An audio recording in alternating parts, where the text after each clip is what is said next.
एक छोटे से गांव में जहां चारों ओर पहाड़ और जंगल थे, एक लड़का रहता था, अर्जुन। वह एक गरीब किसान का बेटा था। उसकी जिंदगी आसान नहीं थी। उनका घर टूटी हुई झोपड़ी था। उसके कपड़े पुराने और फटे हुए थे और उसका स्कूल बैग जगह जगह से सिला हुआ था। लेकिन अर्जुन के पास एक चीज थी जो और किसी के पास नहीं थी, कभी हार न मानने का जज्बा। हर सुबह सूरज निकलने से पहले अर्जुन अपने पिता के साथ खेतों में काम करता, फिर 5 किलोमीटर पैदल चलकर स्कूल जाता।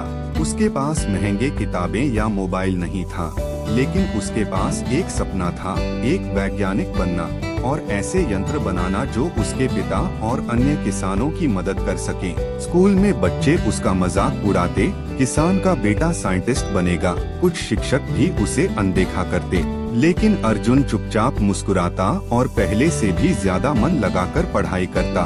एक दिन स्कूल में एक साइंस प्रतियोगिता की घोषणा हुई। छात्रों को कोई ऐसा मॉडल बनाना था जो असली दुनिया की किसी समस्या का समाधान दे सके। इनाम था एक बड़े शहर के स्कूल में स्कॉलरशिप और पढ़ाई का मौका। अर्जुन को लगा यह उसका सपना पूरा करने का रास्ता है, लेकिन मुश्किलें बहुत थीं। उसके पास पैसे नहीं थे, न कोई गाइड, न ही साधन। फिर भी अर्जुन ने हार नहीं मानी। वह गांव के कबाड़ से टूटे फूटे पुर्जे इकट्ठा करने लगा। पुराने पहिए, जंग लगे मोटर, टूटी बोतलें। उसने चाय की दुकान में टीवी पर यंत्रों के वीडियो देखकर सीखना शुरू किया।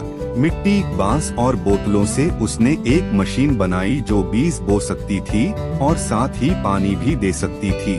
प्रतियोगिता का दिन आया। शहर से आए छात्रों के मॉडल चमचमाते और परफेक्ट थे। अर्जुन का मॉडल सादा और मिट्टी से सना हुआ था। कुछ लोग हंसे, कुछ हैरान हुए। जज ने पूछा, ये तुमने खुद बनाया है? अर्जुन ने दृढ़ता से कहा, हाँ सर, ये सुंदर नहीं है, लेकिन ये काम करता है। मैंने इसे अपने पिता के लिए बनाया है। उसने मशीन का प्रदर्शन किया। मशीन ने सही तरीके से बीज बोए और पानी भी दिया।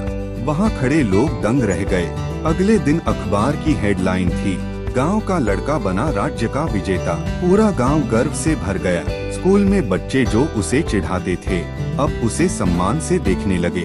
अर्जुन को शहर के एक नामी स्कूल में स्कॉलरशिप मिल गई। शहर जाना आसान नहीं था। वहाँ की भाषा, पढ़ाई और माहौल सब कुछ नया था। कई बार वह खुद को अकेला महसूस करता, पर हर बार जब वह हार मानने की सोचता, उसे अपने पिता के पसीने से भीगे कपड़े और माँ की थकी मुस्कान याद आ जाती।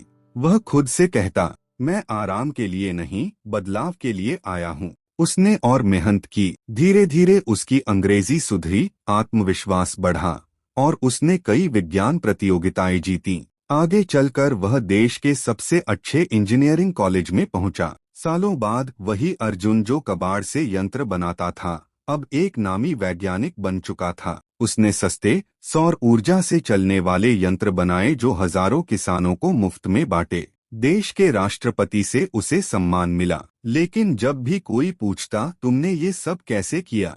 अर्जुन मुस्कुराकर कहता, मैंने कभी हार नहीं मानी।